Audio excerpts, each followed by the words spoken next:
इंशाअल्लाह अगले 10 मिनट में हमारा रास्ता साफ हो जाएगा इंशाअल्लाह।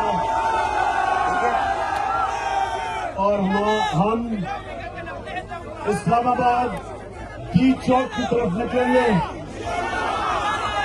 और जब तक ये इम्पोर्टेड हुकूमत इलेक्शन का ऐलान नहीं करती, हम इंशाअल्लाह टी चौक पे बैठे रहेंगे।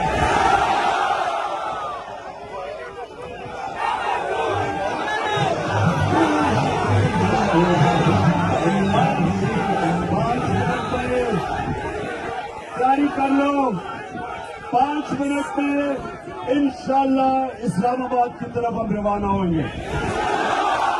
सिर्फ एक सवाल, आप थक तो नहीं गए? स्टेमिना है और जुनून तो माशाअल्लाह बहुत ज्यादा आपको, माशाअल्लाह। और जिन जिन्होंने कंटेनर उठाए, खराज तहसील पेश करता हूं आपको। इमरान खान